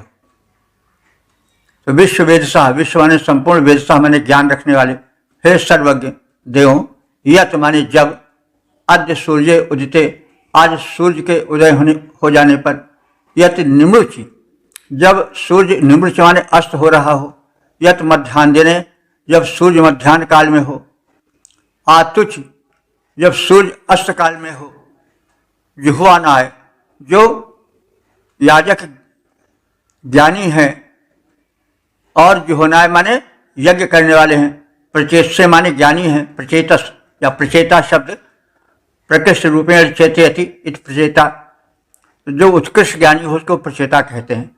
तो जो उत्कृष्ट ज्ञानी है और जो जिह्वानाय माने यज्ञ करते रहते हैं, शुभ कर्म करते रहते हैं, ऐसे मनवे राजर्षि मनु अथवा मनु के पुत्र मानव को वामम धत्त, वाम माने धन होता है, धत्त माने धारण कराओ, यानी उनको उत्तम धन दो। देखो वाम माने कई अर्थों में प्रयुक्त होता है। वाम कहते हैं कि बायां, अर्थात भरद्वाज सुन जाहे जब हमें विधाता, वाम, वाम माने प्रतिकूल होना होता है, लेकिन वाम माने धन भी होता है, इसीलिए वामदेव कहा गया है शंकर जी को।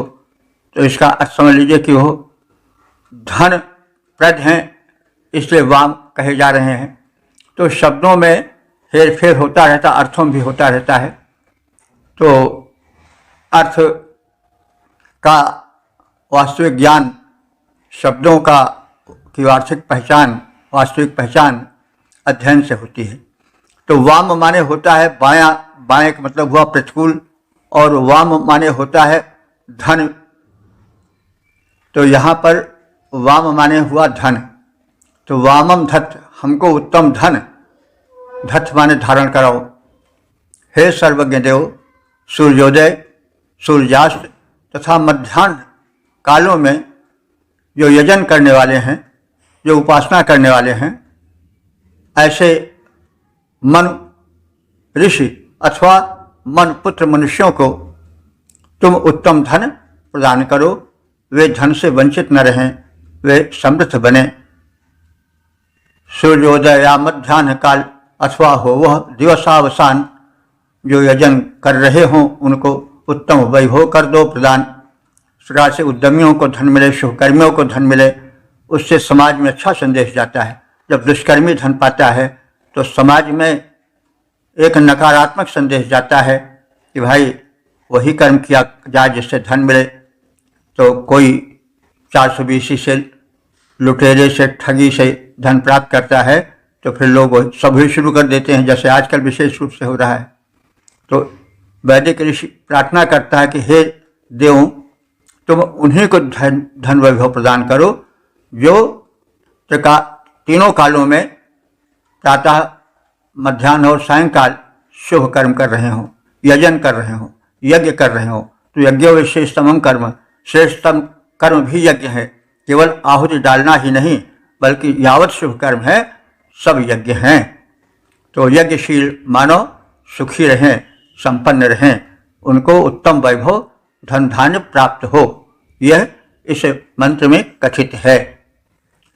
ओम 8, 27, 22 देवता विषय देवा, शीर्षक देवगण, उपासक का कल्याण पितातुल्य करें। अब संबंधित मंत्र का सर्वप्रथम सस्वर पाठ हो जाए। भजन् तद्वः आवृणेमहे पुत्रान् बहुभाग्यम् अश्यामददादित्याजुःपदा हविर्ये नमस्यानसामहे।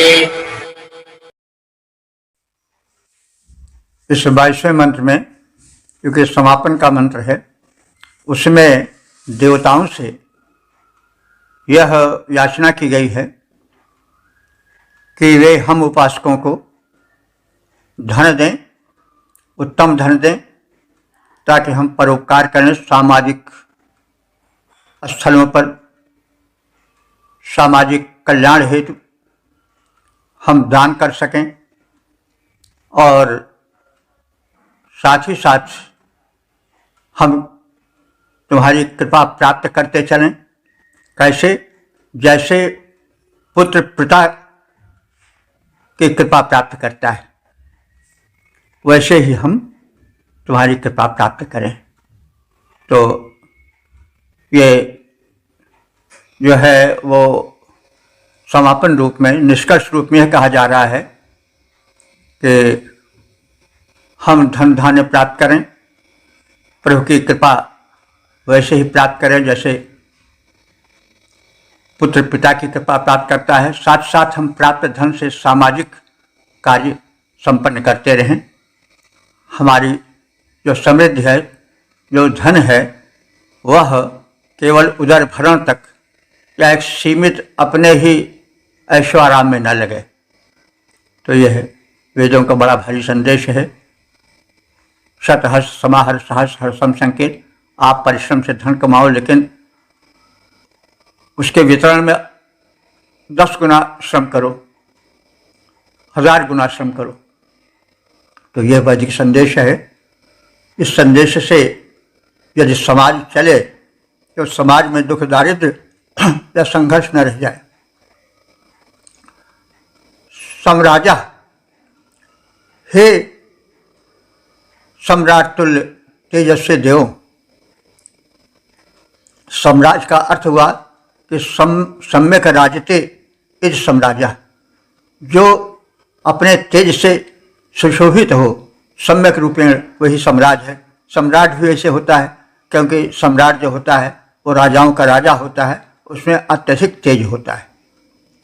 तो यहाँ पर देवताओं का विशेषण है सम्राजा, सम्यक राजते इति सम्राजा, यानी अपने तेज के कारण, अपनी दानशीलता के कारण जो अत्यधिक सुशोभन लगे वो सम्राट है और देवों के लिए प्रयुक्त हुआ है।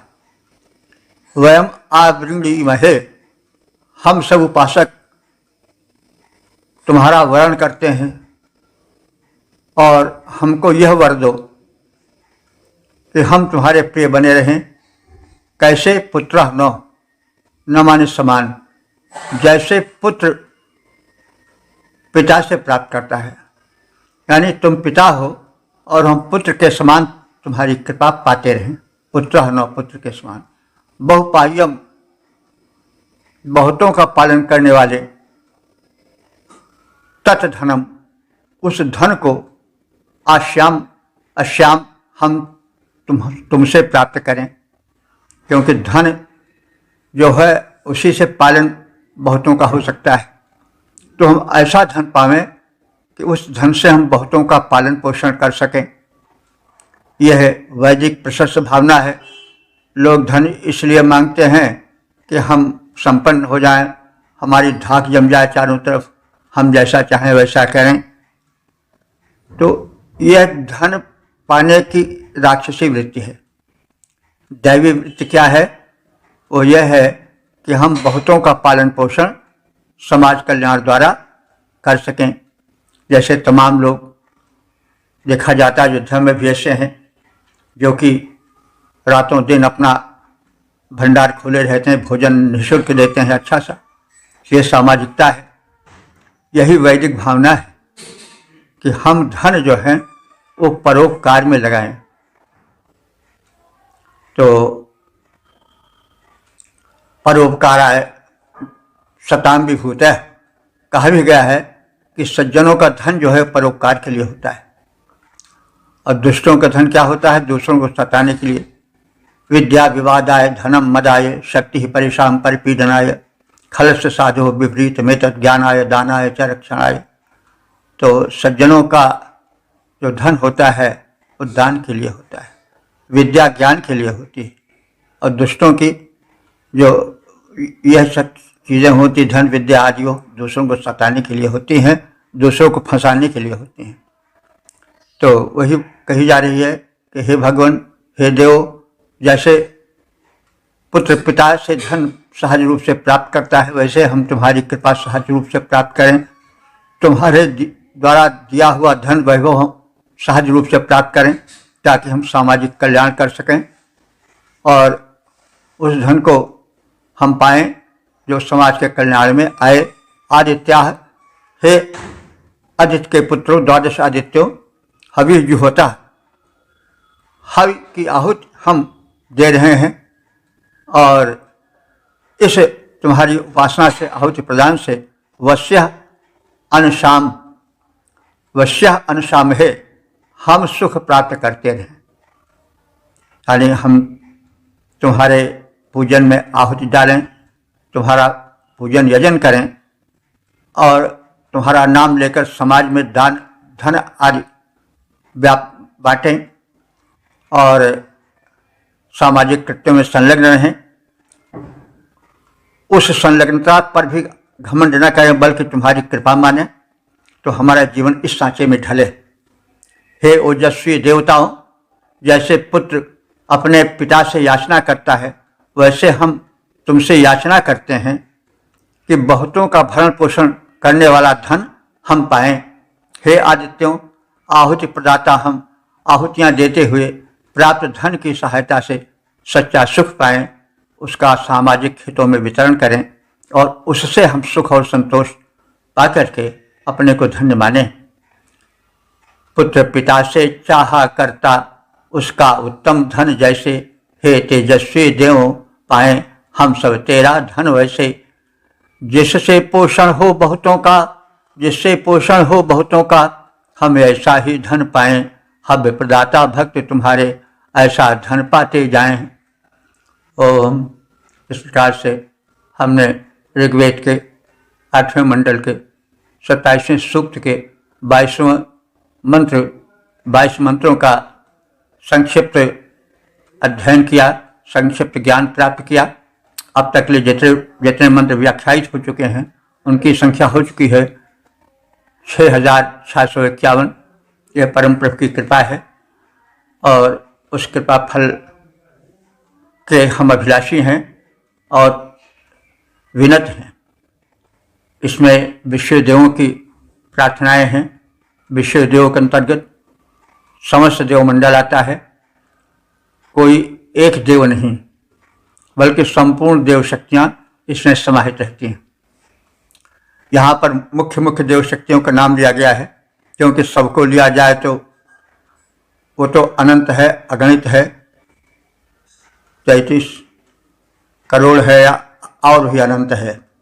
क्योंकि परमात्मा का जो स्वरूप व्याप्त है वो अनंत रूपों में परिलक्षित है और वो सब किसी न किसी रूप में शिष्य के कल्याण के लिए अथवा शिष्य के संयमन के लिए ही प्रयुक्त होता है।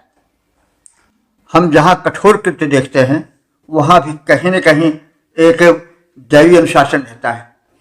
जैसे मान लीजिए कि जो वध होता है, सिंह वध कर डालता है और हिंसक पशु वध कर डालते हैं, पशुओं को मारकर खा जाते हैं, तो देखने में तो बड़ा क्रूर कार्य है।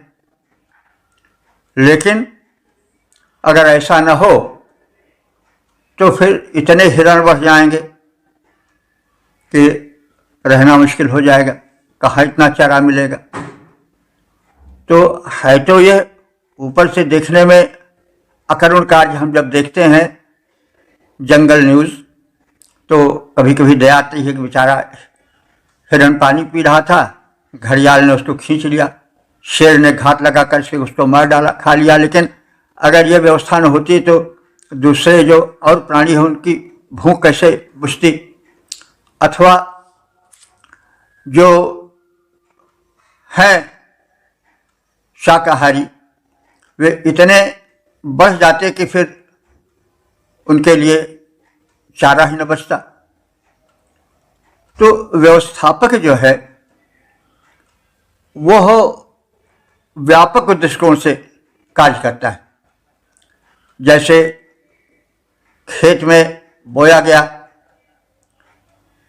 खाद्यान्न वाला बीज, गेहूं और धान, तो उसके साथ साथ तमाम वे खरपतवार जम जाते हैं जो उनका आहार ग्रहण कर लेते हैं। तो चतुर किसान क्या करता है कि उन आवारा जो बिना बुलाए जम जाते हैं उनको वो काट कर फेंक देता है।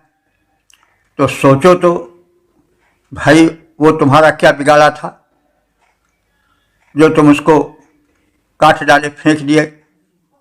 तो जीव तो उनमें भी है, लेकिन यह व्यवस्था क्यों की गई कि जो भरण पोषण करने वाले फसल के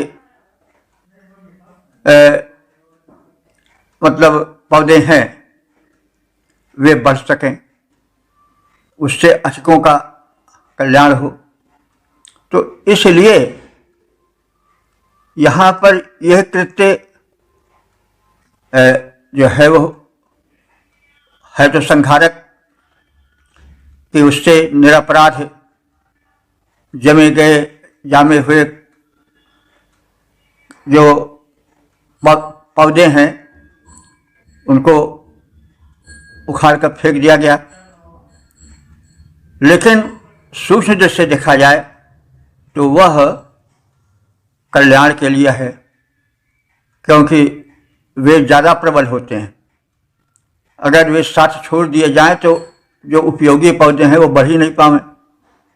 तमाम या मनुष्य की जात जो कि परमात्मा की सर्वोत्तम श्रेष्ठ है वो भूखी रह जाए। तो इसलिए धर्म की जो है सूक्ष्म गति होती है। तो सूक्ष्म गति को ध्यान में रखना चाहिए, तभी निर्णय लेना चाहिए। मतलब हिंसा तो वर्ज्य है, लेकिन हिंसा कभी कभी पुण्य भी बन जाती है और क्षमा कभी कभी पाप भी बन जाती है। तो अन्यायी की हिंसा करना अथवा शिष्य के संतुलन के लिए कार्य करने में जो कार्य होता है, बिना स्वार्थ के, बिना वैर भाव के, बिना किसी राग द्वेष के, वो उत्तम होता है। जैसे जज फांसी देता है तो हत्या का काम। सोचिए तो जिसको फांसी दी गई उसके भी पुत्र हैं, उसकी भी पत्नी है, उसके भी माता पिता हैं, अनाथ हुआ। लेकिन जज को हत्या नहीं लगती है, क्योंकि उसने सामाजिक व्यवस्था के परिपालन में किसी को फांसी की सजा सुनाई। अगर जज न सुनाता तो वो फांसी पर न लटकाया जाता। इसी तरह से जो बीच के कर्म है, जल्लाद हैं, वो सब ऐसे आते हैं तो उनको हत्या नहीं लगती, क्योंकि वे एक व्यवस्था के अंतर्गत कार्य कर रहे हैं। तो कहीं हिंसा जो है वो दुष्कर्म है, कहीं सत्कर्म है। अब उसके पीछे नियत क्या है यह जानना आवश्यक है। तो कर्मणः गहनो गति, कर्म की गति बड़ी सूक्ष्म है। गीता में भी कहा गया है कि कोई कर्म उसके बाहरी स्वरूप से अच्छा बुरा नहीं लेना चाहिए। कोई यज्ञ कर रहा हो लेकिन किसी की जमीन कब्जा करने के लिए कर रहा हो तो वो यज्ञ जो है वो पुण्य नहीं है। लेकिन कोई किसी को भगा रहा है, खदेड़ रहा है या विनाश कर रहा है, तो जो समाज के लिए दुष्कर्म है, उस दुष्कर्म के प्रति इसका कर्म है, तो फिर वो पुण्य कर्म है, भले ही हत्या क्यों न हो। क्योंकि अगर अपराधी को, खूनी कतली को दंड न दिया जाए तो फिर सब खूने कत्ल करने लग जाएं। तमाम लोग खून कत्ल इसलिए नहीं करते कि हम दंड से दंडित होंगे, भय है। तो इसीलिए भय भी एक भगवान की दी हुई वृत्ति है। नहीं तो अगर दंड न दिया जाए तो फिर सब क्या है, तो नवाबी हो जाए। यहाँ उत्तर प्रदेश में एक समय ऐसा भी था जब नवाबी काल था। अंग्रेज लोग जो थे वो नवाब से जहाँ से धन आता है, कर व्यवस्था को अपने हाथ में ले लिए और कहे नवाब साहब आप तो मालिक हैं, आप जो है फौजदारी वाला, दुष्टों को दंड देने वाला सब काम करो। तो भाई जो दंड को रोकने वाले पुलिस है, फौज है, वो तनख्वाह के बिना कैसे रहेंगे? तो उनको तनख्वाह कौन दे, इसलिए थाना, पुलिस, फौज सब खत्म हो गई। परिणाम क्या हुआ कि नवाबी काल आ गया, जब जिसको चाहे मार डाले। कभी कभी ऐसा होता था, एक गांव वाले दूसरे गांव पर हमला करते थे, उसको मार डालते, फिर दूसरे वाले तीसरे पर। एक नवाबी काल था, जो कि बाद में फिर अंग्रेजों ने उसको समाप्त किया और नवाबी खत्म हो गए। हम लोग छोटे पर तो कहते भाई का नवाबी है, मतलब जब यह भय खत्म हो गया थाना पुलिस का, तो फिर क्या अशांति फैल गई। बिना कुछ पूछे हुए ही थोड़ी थोड़ी बातों के लिए आदमी आदमी को मार डालता था। तो कहने का मतलब यह है कि मनुष्य है, मनुष्य जरूर, लेकिन उसमें अभी पशुत्व जो है वो 12 आना से ज़्यादा है। वो कैसे रोका जाता है? दंड व्यवस्था से। तो दंड व्यवस्था आवश्यक है, जो है वो हत्या भी आवश्यक है, लेकिन वो किसी अपने स्वार्थ के लिए या क्षुद्र स्वार्थ की पूर्ति के लिए नहीं होनी चाहिए, उस सामाजिक कार्य के लिए होनी चाहिए। तो इस तरह से जो है वो आप देखेंगे कि वेदों में भी, धार्मिक ग्रंथों में भी राक्षसों को मारने के या दुष्टों को मारने का विधान है। हमेशा रहा है, आज भी है, हमेशा रहेगा, क्योंकि मनुष्य में 14 आना अभी राक्षस बैठा हुआ है, 2 आना उसके अंदर देवत्व है। तो कहाँ 14 आना, कहीं 2 आना। तो इसीलिए दंड व्यवस्था और फिर क्रोध करना और दंड देना यह भी आवश्यक माना गया है। राम और कृष्ण जीवन भर मारते रहे, संहार करते रहे। निश्चरहीन करो मही भुज उठाए प्रणकीन। उन्होंने कहा कि मैं राक्षसों को नहीं रहने दूंगा, सबको मार डालूंगा। तो सकल मुनि के आश्रम जाय जाय सुख दीन। तो राम का वो प्रण कितना ऊंचा है। राम का रामत्व उनके संहार में ही छिपा है, कृष्ण का कृष्णत्व उनके संहार में ही छिपा है। लेकिन वो संहार आत्महित के लिए नहीं था, वो समाज के हित में था, इसलिए वो प्रशंसित हुआ। नहीं तो वह हत्याकर्म राम को राक्षस बना देता। राम को अवतार या देव या महादेव या परम देव इसीलिए कहा गया कि उन्होंने दुष्टों का संहार किया और सज्जनों की रक्षा की। तो भाई कर्म की गति गहनो ही कर्मणः गति, कर्म की गति बड़ी गहन है।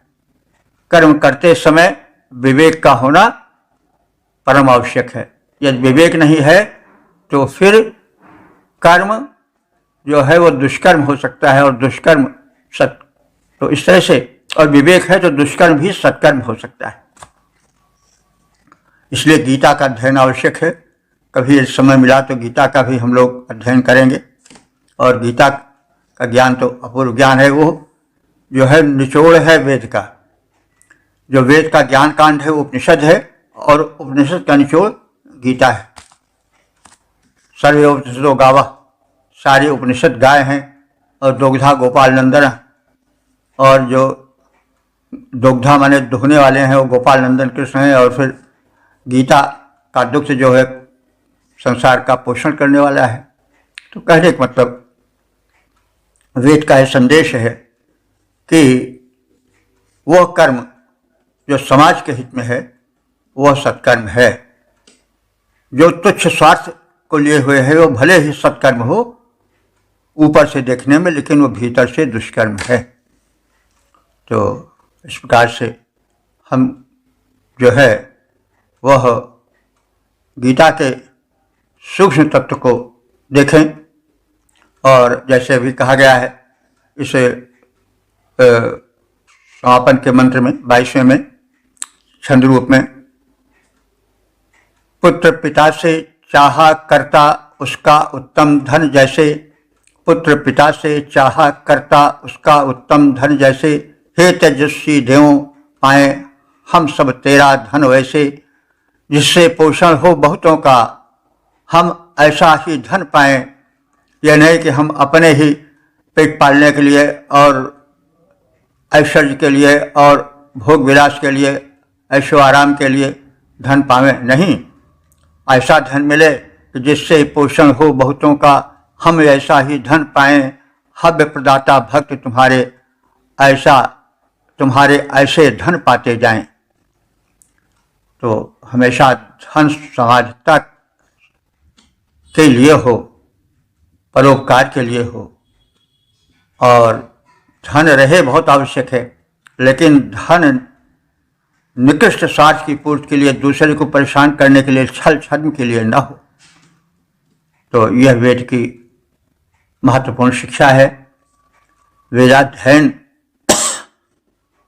सारे धर्मों का मूल है। वेदों में ऐसा कोई भी उपदेश नहीं है जो सामाजिकता से बाहर हो, जो लोक कल्याण से भिन्न हो। इसलिए वेदाध्ययन परमावश्यक है।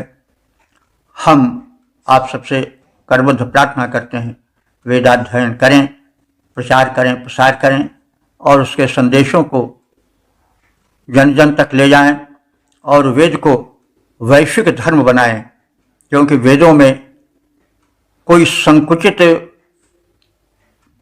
मार्ग नहीं है जो एक ही सीमित दायरे में सिमटा हुआ। यहाँ के जो देव हैं वे सबके हैं। सूर्य देव हैं, चंद्र देव हैं, पृथ्वी देवी हैं, अंतरिक्ष देव हैं, वायु देव हैं, जल देव हैं। ये सब के समान हैं। हिंदू के, मुसलमान के, सिख के, ईसाई के, गरीब के, अमीर के, सबके लिए सहज रूप से सुलभ हैं। तो इनमें मतभेद की गुंजाइश ही नहीं है, संकोच है ही नहीं। नहीं तो कुछ लोग मंदिर में कैद किए हुए हैं धर्म को, कहते हैं बस यही सब कुछ है। कुछ लोग मस्जिद में कैद किए हुए हैं, कहते हैं बस यही सब कुछ है। तो तरह तरह से जो फैले हुए हैं उन्हीं से संघर्ष है। हम सब जानते हैं, कहने की आवश्यकता नहीं कि संसार कितना अशांत है।